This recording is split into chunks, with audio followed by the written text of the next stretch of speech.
विधानसभा चुनाव के लिए सीएम योगी धुआंधार प्रचार कर रहे हैं। उन्होंने सनातन द्रोही और राम द्रोही का आरोप लगाते हुए कांग्रेस, आरजेडी और सपा पर जम करके हमला बोला। सीएम योगी ने कहा, विपक्ष के 3 बंदर हैं, पप्पू, टप्पू और अप्पू, जो अच्छा बोल, सुन और देख नहीं सकते। वहीं बटेंगे तो कटेंगे के नारा उन्होंने दोहराया है। देखिए।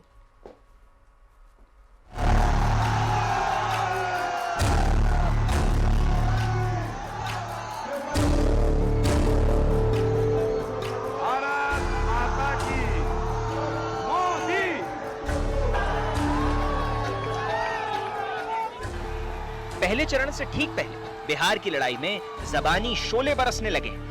वार पलटवार बताता है कि लड़ाई जोरदार होने वाली है। कांग्रेस नहीं चाहती थी कि आरजेडी का नेता मुख्यमंत्री पद का उम्मीदवार बने, लेकिन आरजेडी ने कांग्रेस की कनपट्टी पर कट्टा रखकर मुख्यमंत्री की उम्मीदवारी का वो प्रचार का वो जो हथियार था ना, वो भी चोरी कर लिया। ऑपरेशन सिंदूर हुआ। देश की सेना की इतनी बड़ी सफलता के बाद भी कांग्रेस, आरजेडी को ये बिल्कुल पसंद नहीं आया। धमाके पाकिस्तान में हो रहे थे और नींद कांग्रेस के शाही परिवार की उड़ी हुई थी। आरजेडी और कांग्रेस, इनकी डिक्शनरी में कट्टा, क्रूरता, कटुता, कुसंस्कार, कुशासन और करप्शन ऐसे ही शब्द भरे पड़े हैं।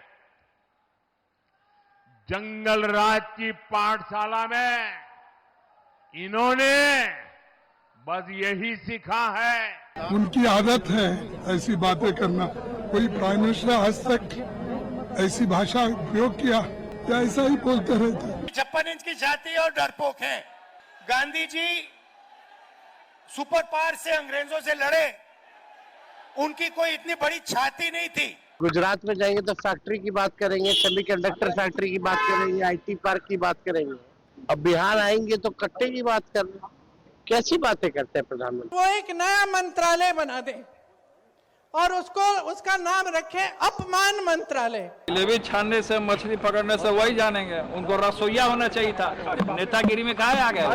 भाइयों बहनों, लालू जी, राबड़ी जी अपने बेटे को बिहार का मुख्यमंत्री बनाना चाहते हैं और सोनिया गांधी अपने बेटे को देश का प्रधानमंत्री बनाना। ना बिहार में सीएम का पद खाली है, यहां नीतीश कुमार जी बैठे हैं और दिल्ली में नरेंद्र मोदी जी बैठे हैं। ये राहुल बाबा तो अभी आए थे,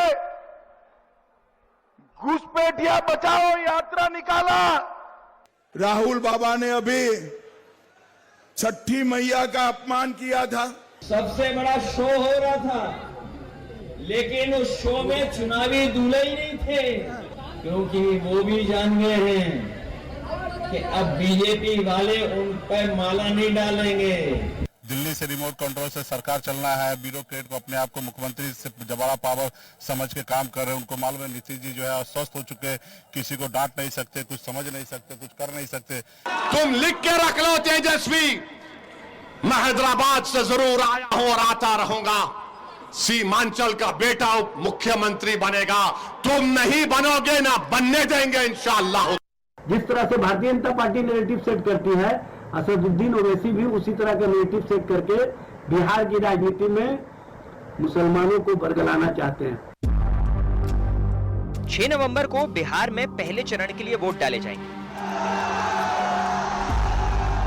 और ये बयानबाजी बता रही कि जीत के लिए जोर आजमाइश जबरदस्त होने जा रही है।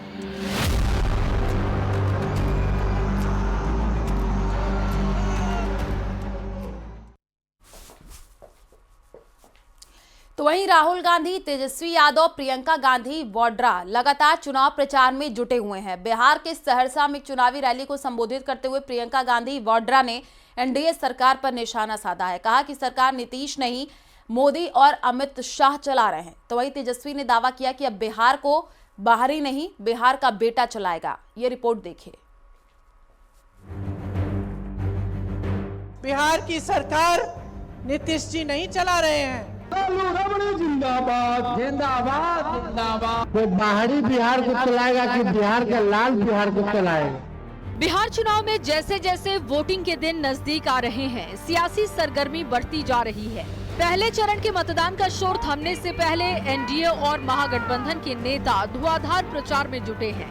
सत्ताधारी और विपक्षी गठबंधन के नेता एक दूसरे पर हमलावर हैं। पीएम मोदी और अमित शाह के आक्रामक चुनाव प्रचार को टक्कर देने के लिए कांग्रेस का कुनबा भी चुनावी मैदान में कूद पड़ा है। राहुल गांधी के साथ साथ कांग्रेस सांसद प्रियंका गांधी वाड्रा रोड शो में लोगों से मिल रही हैं। चुनावी जनसभा में एनडीए सरकार पर निशाना साध रही हैं कि बिहार में सरकार सीएम नीतीश कुमार नहीं चला रहे। रिमोट से सरकार चलाने वाली बात पर तेजस्वी यादव भी प्रियंका के साथ हैं और ये दावा कर रहे हैं कि बिहार को अब बाहरी नहीं, बिहार का लाल चलाएगा। आज बिहार की सरकार नीतीश जी नहीं चला रहे हैं, उनको चलाने दे ही नहीं रहे हैं। आज यहाँ की सरकार केंद्र से चलती है।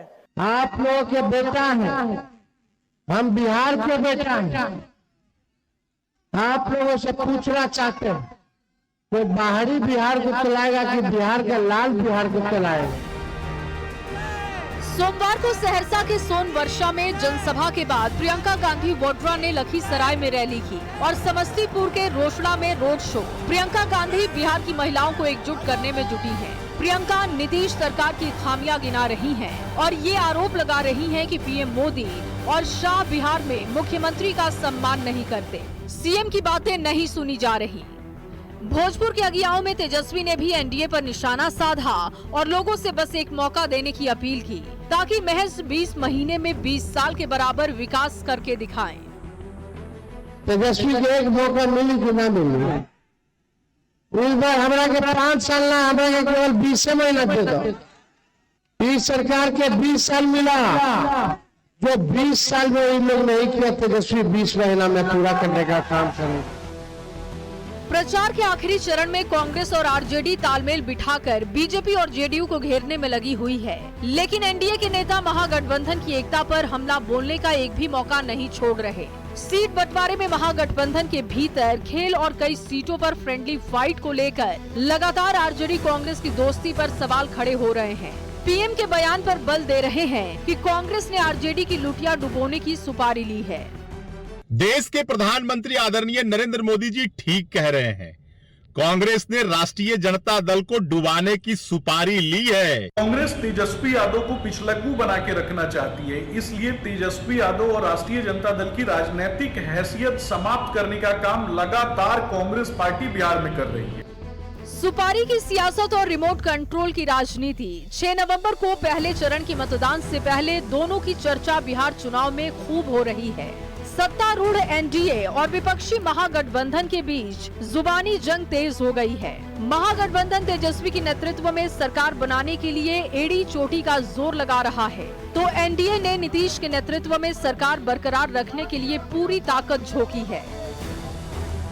लिहाजा ये 14 नवंबर को ही पता चल पाएगा कि बिहार चुनाव के नतीजों में ऊंट किस ओर करवट लेता है। पटना संवाददाता संजय कुमार के साथ ब्यूरो रिपोर्ट, न्यूज़ 18। एमपी का खंडवा में मस्जिद के इमाम के कमरे से लाखों के नकली नोट बरामद हुए हैं। जांच में बड़े नेटवर्क के शामिल होने की बात सामने आ रही है। दूसरी तरफ इसे लेकर के सियासत का पारा चढ़ चुका है। सियासतदान कह रहे हैं कि मदरसे और मस्जिदों की जांच होनी चाहिए। देखिए।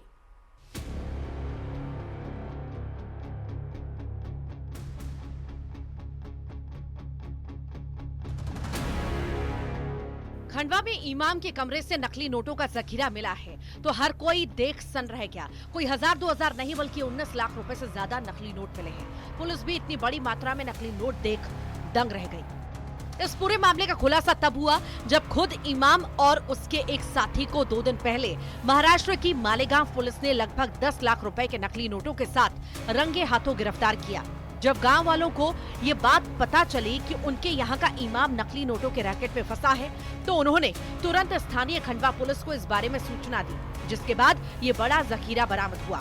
500 के करीब 20 लाख रुपए नकली नोट बरामद हुए।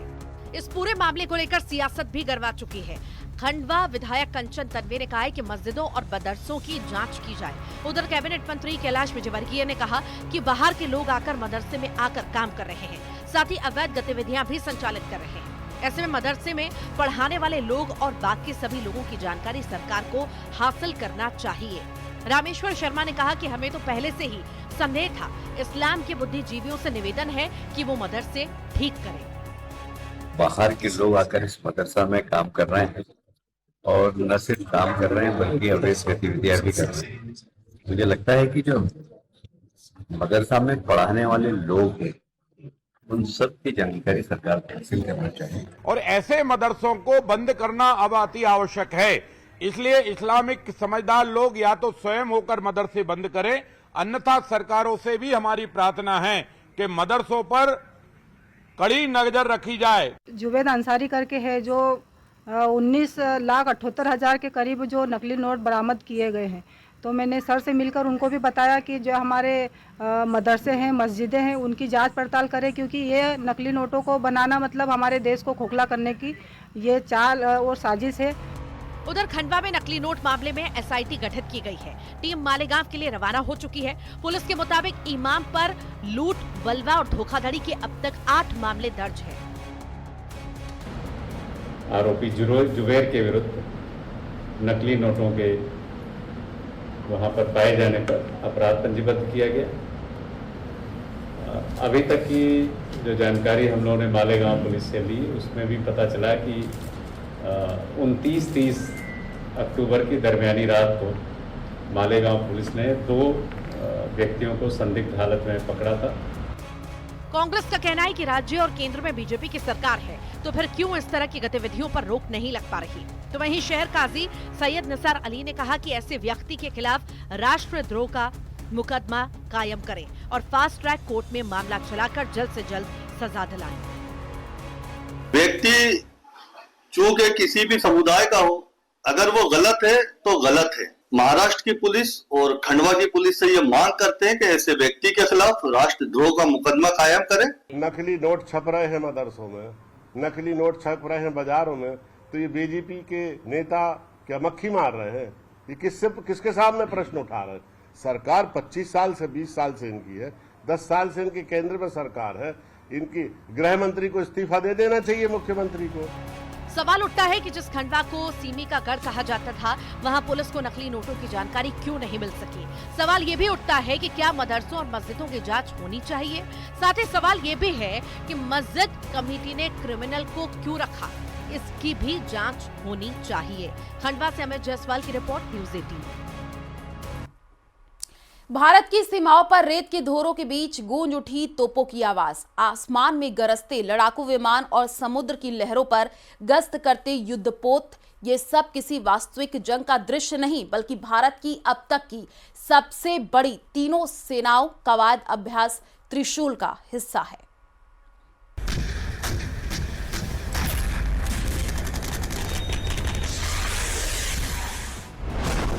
रेत के धोरों में गरज रहे टैंक,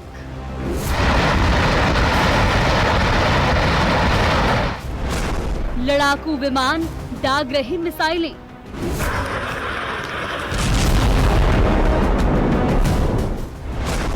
तीनों सेनाओं ने दिखाया दम।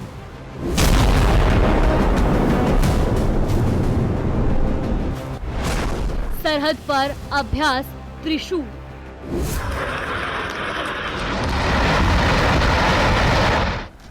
भारत पाक सीमा पर रेत के धोरों में टैंक गरज रहे हैं। 28,000 फीट तक की ऊंचाई से लड़ाकू विमानों ने मिसाइलें दागी तो सेना के ड्राबाज चुन चुन कर दुश्मनों के ठिकानों को निस्तर नाबूद कर रहे हैं। दुश्मन के बनाए काल्पनिक ठिकानों पर सेना के ड्राबाज हेलीकॉप्टरों से रैपलिंग या एयर लैंडिंग कर 10 मिनट के अंदर सब कुछ तहस नहस कर दिया। इस दौरान T-90 टैंकों ने रेगिस्तान में धूल उड़ाते हुए तेजी से आगे बढ़ते और फायरिंग करते हुए अभ्यास किया। जबकि लड़ाकू जेट ने खतरनाक क्लोज फॉर्मेशन उड़ान के दौरान ईंधन भरने और बॉम्बिंग रन की प्रैक्टिस की, जिसका वीडियो सेना ने हाल ही में जारी कर इसकी जानकारी दी है। भारत पश्चिमी मोर्चे पर दुश्मन के काल्पनिक ठिकानों पर अभ्यास त्रिशूल के जरिए अपनी सैन्य ताकत का प्रदर्शन कर रहा है। आर्मी के पैरा कमांडो, एयरफोर्स के गरुड़ और नेवी के मार्कोस अपना दम दिखा रहे हैं। ऑपरेशन सिंदूर के बाद तीनों सेनाओं की सबसे बड़ी एक्सरसाइज है। आर्मी, नेवी और एयरफोर्स के संयुक्त अभियान के तहत जैसलमेर के भारत पाकिस्तान बॉर्डर से लेकर गुजरात के कच्छ तक युद्धाभ्यास चल रहे हैं, जो 30 अक्टूबर से शुरू हुआ और 10 नवंबर तक जारी रहेगा।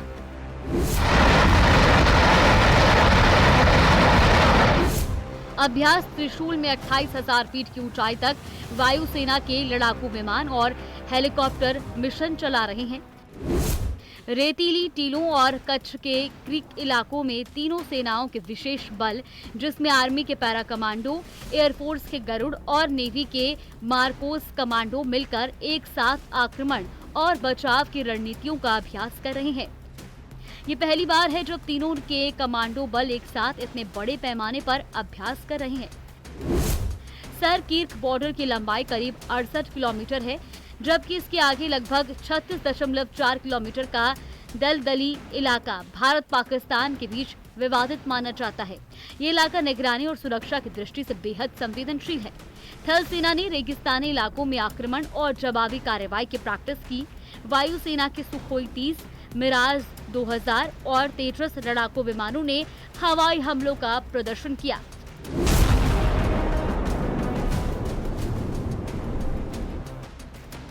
जबकि अभ्यास के दौरान तीनों सेनाओं के वरिष्ठ अधिकारियों ने एक संयुक्त ऑपरेशन रूम में बैठकर वास्तविक समय के डेटा, जिसे ISR फीड भी कहते हैं, उसके आधार पर निर्णय लिया और सैनिकों को कमांड दी।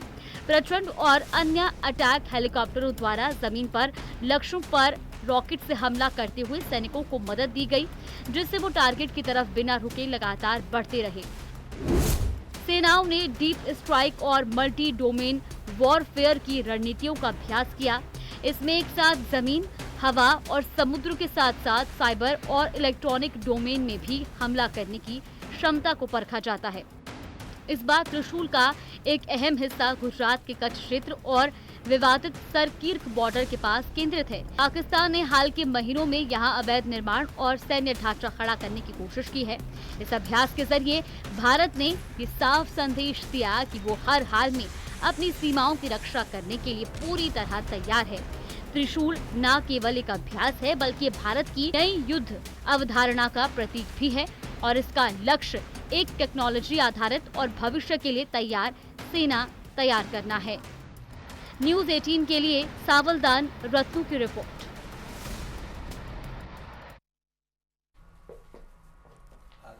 तो वहीं डोनाल्ड ट्रंप ने एक तरह से मान लिया है कि पुतिन परमाणु बॉस है। ट्रंप को ऐलान करना पड़ा है कि अमेरिका भी परमाणु परीक्षण करेगा, क्योंकि अमेरिका के दुश्मन अब ऐसा कर रहे हैं। लेकिन उन्होंने इस फहरिस्त में पाकिस्तान का नाम जोड़ करके पूरी दुनिया को चौंका दिया है। डोनाल्ड ट्रंप पर यकीन किया जाए तो समझ लीजिए कि अगले कुछ दिनों में अमेरिका परमाणु बम को लेकर बहुत बड़ा फैसला कर सकता है।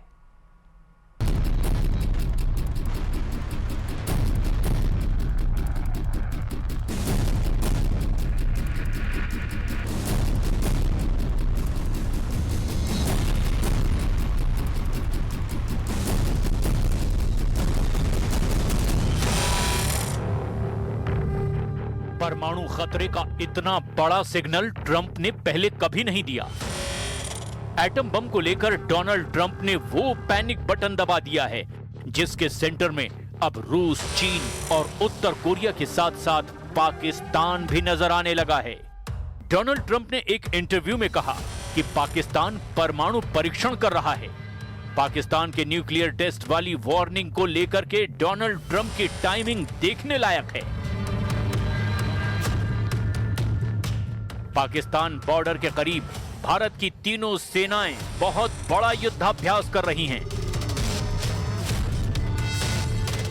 इसे लेकर पाकिस्तान में तनाव बहुत ज्यादा है। ये है एक्सरसाइज त्रिशूल, जिसमें आर्मी के 50,000 सैनिक शामिल हैं।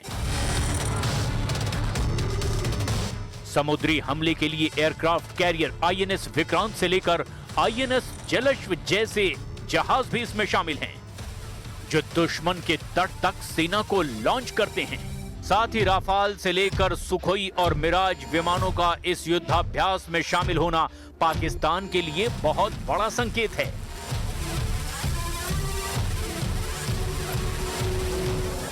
लेकिन पाकिस्तान का नाम लेकर डोनाल्ड ट्रंप ने पाकिस्तान के फील्ड मार्शल आसिम मुनीर और प्रधानमंत्री शहबाज शरीफ को मुश्किल में डाल दिया है।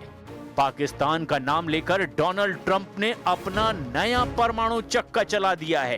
ट्रंप ने पाकिस्तान को उस फहरिस्त में शामिल कर लिया है जिसमें वो रूस, चीन और उत्तर कोरिया को रखते हैं।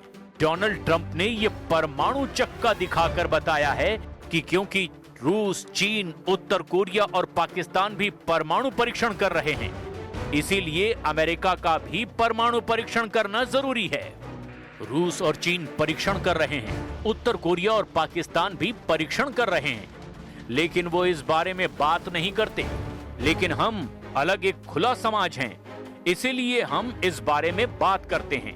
इसीलिए हम परीक्षण करेंगे क्योंकि वो भी टेस्ट करते हैं। Talking about literally resuming underground nuclear detonation tests. You'll find out very soon, but we're going to do some testing. Yeah, other countries do it. If they're going to do it, we're going to do it. Okay, you can't clarify whether you'll resume. I'm not going to say yet. I mean, I know exactly what we're doing, where we're doing it, but other countries are doing it, and if other countries do it, we do it. Donald Trump ने कहा कि रूस, चीन, उत्तर Korea और Pakistan underground nuclear test कर रहे हैं, इसीलिए बहुत कम कंपन महसूस होता है। वो टेस्ट करते हैं और अमेरिका टेस्ट नहीं करता, लेकिन अब अमेरिका को परीक्षण करना होगा। डोनाल्ड ट्रंप ने जैसे ही परमाणु वाली रट लगानी शुरू की है, दुनिया में तनाव एक अलग लेवल पर पहुंच गया है। परमाणु बम के नाम पर अमेरिका ने वर्ल्ड ऑर्डर को पूरी तरह से हिलाकर रख दिया है। अमेरिका का 33 साल बाद परमाणु टेस्ट का नाम लेना दुनिया में एक बहुत बड़े खतरे का ऐलान करने जैसा है। 3 दशक पहले अमेरिका ने आखिरी बार 1992 में परमाणु बम टेस्ट किया था। तब उसने 7 धमाके किए थे।